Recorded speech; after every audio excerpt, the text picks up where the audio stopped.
Hello everyone, आप सभी का मैं जितेंद्र यादव स्वागत करता हूं। तो जैसा कि आप सभी जानते हैं कि हम लोग जो है परसेंटेज के क्वेश्चन देख रहे हैं और ऐसी टेक्निक के साथ देख रहे हैं जो कि आपको बहुत अच्छी लग रही है और एग्जाम में बहुत ही बेनिफिशियल साबित होगी। तो मैं आपसे ये चाहता हूं कि अगर आप चैनल पर नए हैं, पहली बार आए हैं, तो सबसे पहले चैनल को सब्सक्राइब कीजिए, लाइक कीजिए, कमेंट बॉक्स में कमेंट करिए और दोस्त मित्रों के साथ वीडियो को शेयर करना ना भूलिए। ठीक है, तो चलिए आज का क्वेश्चन देखते हैं। आज का हम स्टार्ट करते हैं क्वेश्चन नंबर 15 से, यानी कि 15 से। तो 15 क्वेश्चन क्या कर देखिए, कह रहा है यदि p का p% 36 है तो p किसके बराबर है। फिर एक बार पढ़िए, यदि p का p% 36 है तो p किसके बराबर है। तो देखिए इसको कैसे करेंगे। p का p% कितना है, 36 है। ठीक, तो इसको हम लिख सकते हैं p का p में गुणा हो जाएगा तो p का स्क्वायर और परसेंटेज का मतलब हो जाएगा 1/100 बराबर 36। ठीक है, जब तिर्यक गुणा करेंगे इसका इसमें आपस में तिर्यक गुणा हो जाएगा तो हमको मिल जाएगा, देखिए कितना मिलेगा, मिल जाएगा यहाँ से p इधर ले लेते हैं, p स्क्वायर बराबर मिल जाएगा 36 गुणे 100 यानी कि 3600। ठीक है, जब हम p बराबर लेंगे तो अंडर रूट हो जाएगा 3600, क्यों, इस ए स्क्वायर रूट मिलेगा कड़ी का और 36 से रूट कितना होता है 60, तो हमारा आंसर कितना हो जाएगा 60 हो जाएगा। ठीक है, ऑप्शन नंबर सी ये आपका ऊपर ही है। ठीक है, देखिए किस में एक बार आपको दोबारा एक्सप्लेन करता हूँ। सवाल में कहा था कि p का p% 36 है, p का p% 36 है, तो p का p में गुणा हो तो p का स्क्वायर हो जाएगा और परसेंटेज का मान 1/100 होता है तो 1/100 हो जाएगा बराबर 36। अब इनका तिर्यक गुणा कर दे, 100 का 36 में गुणा करेंगे तो 3600, यानी कि p स्क्वायर बराबर 3600, तो p बराबर लेंगे तो कड़ी में हो जाएगा 3600 और 36 से गुणा होता है 60, तो p का मान कितना हो गया, 60 हो गया। नेक्स्ट देखिए, कह 1 घंटा 45 मिनट एक दिन का कितना प्रतिशत है। तो 1 घंटा 45 मिनट, देखिए ये वाला 1 घंटा 45 मिनट यहां से लेके यहां तक 1 घंटा 45 मिनट को हम मिनट बदल देते हैं, 1 घंटे 45 मिनट को हम मिनट बदल देते हैं। तो आपको ये चीज पता होगा कि 1 घंटा में 60 मिनट होता है। ठीक है, तो 1 घंटा में 60 मिनट और 45 मिनट एक्स्ट्रा है तो जोड़ देंगे तो 60 और 45 मिनट के हो जाएगा 105, तो 105 मिनट हो गया। और कह रहा है एक दिन का, तो एक दिन में कितना घंटा होता है, 24 घंटा होता है। एक दिन में 24 घंटा होता है और घंटे को मिनट बदलने के लिए 60 से गुणा करते हैं। ठीक है, कह रहा है परसेंटेज में तो गुणे 100 कर दीजिए। अब क्या करें, तो काटते हैं 20 × 60 और 20 × 25 100। ठीक है, 3 से काटिए तो 3 × 3 = 9, 3 × 5 = 15। अब आपका नहीं कटेगा। ठीक है, तो कर लीजिए 5 × 3 = 15, 150 हो गया, 5 × 5 = 25 यानी कि 175 बटे हो गया 24। ठीक है, तो 24 × 7 = 168, 24 × 7 = 168, 60 से स्टार्ट हो रहा है तो 24 × 7 = 168, दशमलव कितना हो जाएगा 2 और 70 हो जाएगा, तो 70 का मतलब 24 × 2 = 48। ठीक है, तो बचा आपका 22 220, तो 220 बचा तो 22 122 22 216 7.2 और 24 का देना है, 24 को 24 24 24 168, 24 और 192, 24 में 216 9 बार चला जाएगा तो बचेगा कितना आपका 216, 4 बचा 40, तो 14 का 48 1 बढ़ जाएगा। ठीक है, तो यानी आपका हो जाएगा 7.291, यानी ऑप्शन नंबर बी इसका राइट आंसर हो जाएगा। ठीक है, अब आ जाए 17 वाले पे, 17 वाला क्वेश्चन। ठीक है, 17 वाला क्या कर रहा है कि 5:4 5:4 के अनुपात को प्रतिशत में कितना लिखा जाएगा। तो आपको तो पता है कि 5 अनुपात 4 को हम 5/4 लिखते हैं। जो भी संख्याएं अनुपात में होती हैं उनको हम भिन्न के रूप में लिखते हैं। और जब भिन्न के रूप में लिख दिए तो आप पहले से ही जानते हैं कि किसी भी भिन्न को परसेंटेज में कन्वर्ट करने के लिए हमें 100 से गुणा करना होता है। कर दिए। अब 4 से काटिए तो 4 एक कदम 4, 4 गुना 4, 4 25 कट गया। अब 25 का 5 में गुणा कर दीजिए तो 25 5 125, यानी कि 5/4 जो बदलेगा परसेंटेज में तो हो जाएगा 125%, यानी कि ऑप्शन पहला सही है। ठीक है। अब आ जाइए 18 वाला क्वेश्चन। 18 नंबर क्वेश्चन क्या कर रहा है, यदि ए का 120% बी के 80% के बराबर है तो लिख लीजिए ए का 120% बी के 80% के बराबर है। ठीक है। तो करना क्या होगा, हमें परसेंटेज को परसेंटेज से काट दीजिए। ठीक है। और आप चाहे तो एक जीरो को एक जीरो से काट दीजिए और फिर आप 4 से काट दीजिए। 4 3 12 और 4 गुना के 8। ठीक है। तो हमें a/b निकालना है तो क्या हो जाएगा, a का मान 4 हो जाएगा और इस b का मान 3 हो जाएगा। ठीक है। तो a/b कितना मिल गया हमें, 4/3 मिल गया। तो हम यहाँ देखिए फिर चेक कर लेते हैं। ठीक है, दिखाई दे रहा है नो प्रॉब्लम। तो a का मान 4 हो गया, b का मान 3 हो गया। तो हमसे पूछा क्या, हमसे पूछा है कि b + a, तो b का मान आपका 3 हो गया, a का मान आपका 4 हो गया और नीचे b का मान कितना है, 3 है और a का मान कितना है, 4 है।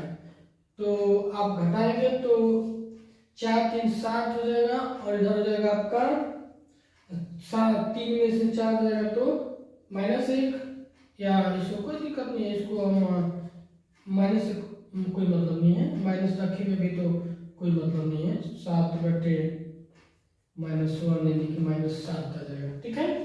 तो ऑप्शन नंबर यहाँ पर माइनस लगा लीजिए, ऑप्शन नंबर सी सही है। ठीक है।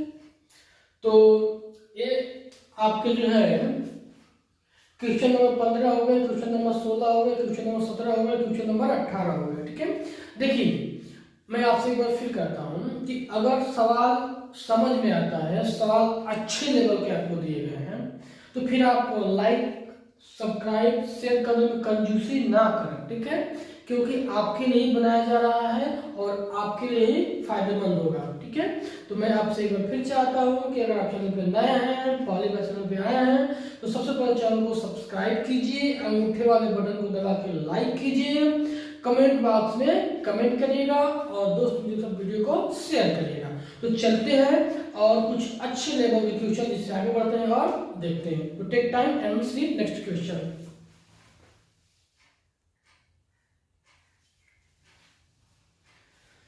तो आपके सामने फिर 3 क्वेश्चन आ चुके हैं, 19 20 और 21, और एक बहुत ही अच्छे लेवल का क्वेश्चन है कि आपको लगा के मजा आ जाएगा। तो चलिए स्टार्ट करते हैं।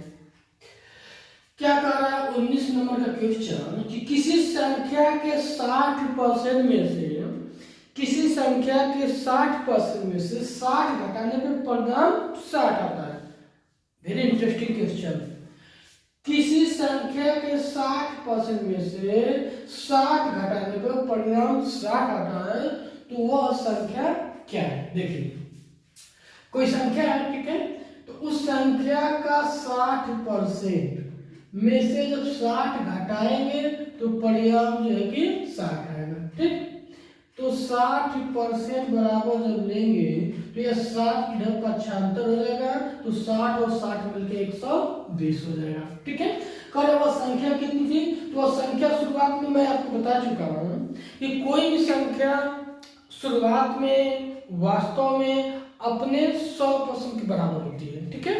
तो यहाँ पे 100% चाहिए तो सबसे पहले हम 1% निकालते हैं। तो 1% निकालने के लिए हमें क्या करना होगा, 60 का भाग करेंगे 120 में, तो 60 गुना के 120 2 आ गया। ठीक है। तो 1% का मान कितना हो गया, 1% का मान आपका आ गया 2, ठीक है। तो हमको चाहिए 100%, तो 100 का गुणा करेंगे 1 में तो 100%, तो जब 1 में गुणा होगा 100 का इधर भी, तो इधर भी गुणा हो जाएगा, तो हो जाएगा 200, यानी वो संख्या कितनी थी, 200 थी। ऑप्शन नंबर डी, ठीक है। अब आ जाए 20 पे। 20 क्या कर रहा है, यदि किसी संख्या के 80% में 80 जोड़ा जाता है तो प्राप्त परिणाम संख्या के बराबर होता है। देखिए किसी संख्या के 60 में 60 होता है। जो ऊपर वाला क्वेश्चन था वो थोड़ा सा इजी था, 19 नंबर क्वेश्चन थोड़ा सा इजी था, 20 नंबर वाला जो क्वेश्चन है उससे थोड़ा सा लेवल बढ़ गया, ठीक है। तो घबराने की कोई बात नहीं है। आप एक चीज समझते हैं कि कोई भी संख्या अपने आप में 100% होती है, 100% होती है, बस अगर आपको ये चीज पता है तो क्वेश्चन आप कर ले जाएंगे। देखिए कह किसी संख्या के 80% में, तो किसी संख्या का हम 80% निकालते हैं, तो किसी संख्या के 80% में 80 जोड़ देंगे तो परिणाम वही संख्या मिलती, कौन, शुरुआत वाली, और शुरुआत वाली संख्या कितनी होती है, 100%। कोई भी अपने आप में 100% होता है, ठीक है। कोई भी संख्या अपने आप में कितनी होती है, तो 100% होती है, 100% होती है। तो कहा था किसी संख्या के 80%, तो संख्या कितनी थी, 100 थी, शुरुआत में 100 थी, उसका 80% निकालो तो 80 होता है, ठीक है। तो उसमें 80 जोड़ दो तो वही संख्या मिल जाएगी, यानी कि 100%। तो अब क्या करेंगे, 100%, ठीक है, 80 को ट्रांसफर करेंगे तो 100 माइनस 80%, 80% बढ़ गया तो 80 अपनी जगह पे रहेगा, तो 100 में से 80 जाएगा तो होगा 20, तो 20% बराबर 80। तो पूछा क्या है, वो संख्या है, तो वो संख्या कितनी होती है, 100%। कोई भी संख्या 100% होती है, तो हम कर देते हैं 20% का 5 गुना, तो 20 पच्चीस 100, तो 100% हो गया। तो हम 80 का भी 5 गुना कर देंगे तो कितना हो जाएगा, 8 × 40 400, ठीक है। तो इसका आंसर हो गया 400, ऑप्शन नंबर सी। अब आ जाए 21 पे। 21 क्या कर रहा है कि दो संख्याओं का अंतर बड़ी संख्या का 20% है, यदि छोटी संख्या 20 है तो बड़ी संख्या ज्ञात करें, ठीक है। ये तो मतलब बहुत ही इंटरेस्टिंग क्वेश्चन है, बहुत ही मजेदार और अच्छा क्वेश्चन है। तो इसको एक बार आप ध्यान से पढ़िए और देखिए क्या कह रहा है कि दो संख्याओं का अंतर बड़ी संख्या का 20% है, यदि छोटी संख्या 20 है तो बड़ी संख्या ज्ञात करें। तो करना क्या होगा, सबसे पहले हमें 20% को बदलते हैं भिन्न में, ठीक है। तो 20% का मान कितना होता है, 1/5 होता है, ठीक है। अब सुनिए, दो संख्याओं का अंतर बड़ी संख्या में 20% है, यदि छोटी संख्या 20 है तो बड़ी संख्या बताइए। तो हम मान लेते हैं, ठीक है, दो संख्याओं का अंतर बड़ी संख्या का 20% है, तो अच्छा तो है। देखिए 20% का मतलब 1/5 हुआ। अगर हम बड़ी संख्या, दो संख्या मतलब बड़ी संख्या में 20% है, यदि छोटी संख्या 20 है तो बड़ी संख्या बताइए। तो हम मान लेते हैं कि एक संख्या आपकी 5 है, ठीक है, एक संख्या कितनी है, 5 है, और 5 का 20% 1 होता है, और एक का अंतर है तो संख्या कितनी हो गई, 4 हो गई, ठीक। देखिए कितना सिंपल है। हम यहाँ पे मान लिए कि बड़ी संख्या 5 हो गई, बड़ी संख्या लिख लेते हैं, इधर मैं लिख लेता हूँ बड़ी और इधर लिख लेता हूँ मैं छोटी, ठीक है।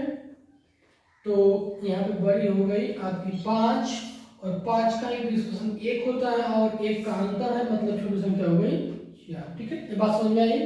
एक बार क्वेश्चन को ध्यान से पढ़िए और फिर समझिए क्या कर, देखिए कि दो संख्याओं का अंतर बड़ी संख्या का 20% है, यदि छोटी संख्या 20 है तो बड़ी संख्या ज्ञात करें। हम किए क्या, 20% को बदले भिन्न में तो मिला 1/5, क्या मिला, 1/5 मिला। तो बड़ी संख्या को हम मान लिए 5, और 5 का 20% 1 होगा, तो 1 का अंतर है तो 1 कम कर दिए। अब आप पढ़ चुके हैं इसके पहले वाले पार्ट में, हम ये आपको बता चुके हैं कि जब दो संख्या अनुपात में होती है और एक संख्या के साथ कुछ भी करते हैं तो हमें दूसरी संख्या के साथ भी वैसा ही करना होता है। तो यहाँ पे छोटी संख्या अनुपात में तो 4 है, लेकिन रियल में कितनी है 20 है। तो 4 का कितना गुना है, तो 4 का 5 गुना है। ठीक है, तो जब इधर 5 गुना हुआ तो इधर भी हमें 5 गुना करना पड़ेगा, क्योंकि ये संख्याएं अनुपात में है। ठीक है, आप ये बात को समझते हैं और जानते हैं। तो कितनी हो गई बड़ी वाली संख्या 25, यानी ऑप्शन नंबर ए। ठीक है, तो चलिए आगे बढ़ते हैं और भी क्वेश्चन को देखते हैं। Take time and let's see next question.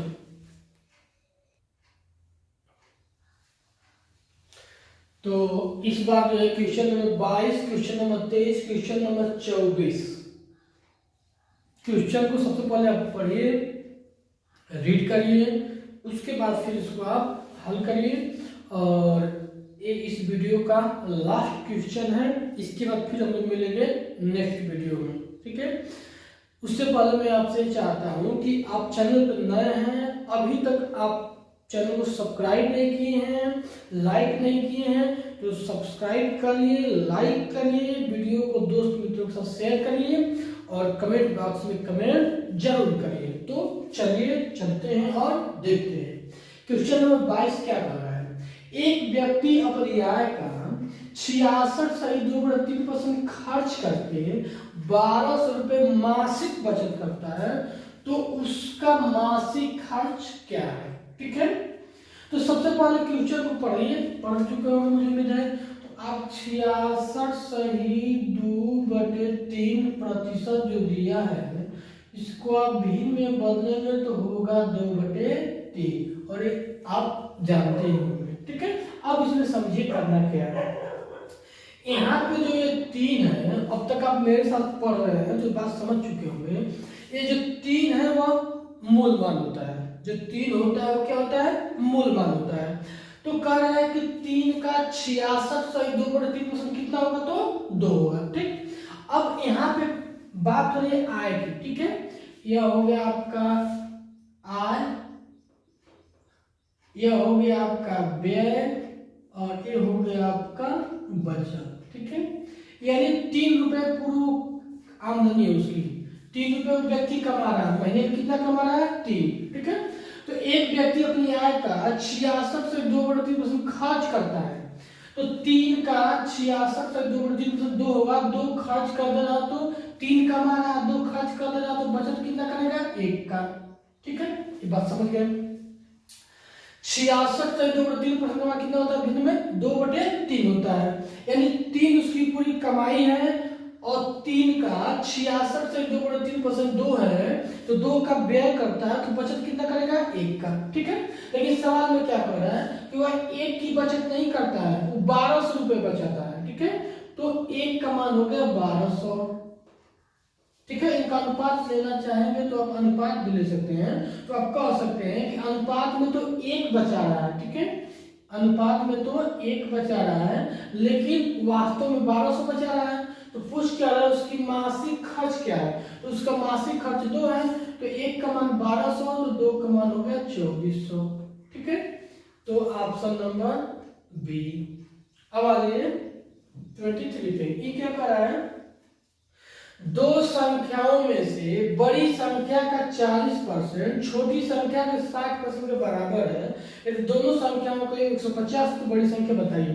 तो यहाँ पे मान लेते हैं हम बड़ी संख्या मान लेते हैं 1 को, और छोटी संख्या मान लेते हैं 2 को।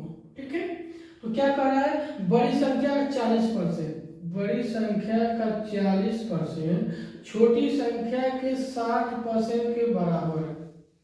ठीक, क्या कर रहा है, 2 संख्याओं में से बड़ी संख्या का 40% छोटी संख्या के 60% के बराबर है, तो अनुपात से अनुपात कट गया, 20 गुना के 40, 20 3 60। ठीक है, यानी जब बड़ी और छोटी का अनुपात लेंगे तो क्या मिल जाएगा, ये बड़ी वाले के लिए 3 का हो गया और छोटी वाले के लिए 2 का हो गया। ठीक है, तो बड़ी और छोटी का अनुपात कितना हो गया, 3:2। अब कह रहा है कि इन दोनों का योग 50 है, तो इन दोनों का 3:2 5, बड़ी और छोटी का योग अनुपात में अगर चाहे तो इसको आप अनुपात में भी लिख सकते हैं, 3:2। तो अनुपात में 3 और 2 मिलकर 5, अनुपातिक योग हो गया 5, और वास्तव में कितना है 150। तो 1 का मान निकाल लीजिए, तो 5 का भाग करेंगे तो 30, 1 का मान 30 हो गया। पूछ रहा है बड़ी संख्या क्या है, तो बड़ी संख्या 3 है, तो 1 का मान 30, तो 3 का मान 30 से 90, ऑप्शन नंबर सी। ठीक, अब आइए 24 वाले पे। ठीक है, क्वेश्चन नंबर 24 पढ़िए क्या कह रहा है। एक संख्या से जब 15 घटाया जाता है तो वह घटकर 80% हो जाती है, तो वह संख्या का 40% क्या होगा। सवाल तो अच्छा है। एक संख्या से जब 15 घटाया जाता है तो वह घटकर 80% हो जाती है। Let me think. एक संख्या से जब 15 घटाया जाता है, एक संख्या से जब 15 घटाया जाता है तो वो घटकर 80% हो जाती है। मतलब पहले वो संख्या देखिए, पहले वो संख्या अपने आप में कितनी रही होगी, 100% रही होगी। बाद में वो घटकर कितना आ गई, 80 आ गई। तो कितने की कटौती है परसेंटेज में, 20% की। देखिए सवाल में कह रहा है कि एक संख्या से जब 15 घटाया जाता है तो 80% हो जाती है। मतलब परसेंटेज में 20% कम हुआ और संख्या में 15 कम हुआ। ठीक है, तो वह संख्या जो सबसे पहले वह संख्या निकालेंगे, तो वह संख्या कितनी होती है, कोई भी संख्या अपने आप में कितनी होती है, अभी हम मान चुके हैं 100% होती है। तो इसका 100% निकालिए, तो 20 में अगर आप 5 का गुणा कर दें तो 20 25 100, 100% निकल गया। तो इधर भी 5 का गुणा कर देते हैं, तो 15 25 75। ठीक है, अब क्या कह रहा है कि उस संख्या का, पूरी संख्या तो 75 हो गई, कह रहा है उस संख्या का 40% कितना होगा, तो 75 का 40%, तो 40/100। ठीक है, तो 20 गुना के 40, 20 25 100, और 5 से काटेंगे तो 15 25 75, तो 15 गुना के 30। राइट आंसर क्या हो जाएगा, 30 हो जाएगा, ऑप्शन नंबर सी। ठीक है, तो इस तरीके से हम जो है बहुत अच्छे अच्छे क्वेश्चनों को और बहुत ही बेहतरीन ढंग से हम लोगों ने देख लिया है। देखिए मेरी वीडियो को आप शुरू से लेके, स्टार्टिंग से लेके अगर एडवांस तक देखते हैं तो डेफिनेटली आपको परसेंटेज इतना बेहतरीन आएगा कि फिर दोबारा आपको परसेंटेज पढ़ने की जरूरत नहीं पड़ेगी। बशर्ते करना क्या होगा, आपको मेरी वीडियो को शुरू से लेकर अंत तक देखना पड़ेगा और समझना पड़ेगा। ठीक है, तो फिर मिलते हैं नेक्स्ट वाले वीडियो में। Okay, bye, thanks for watching this video.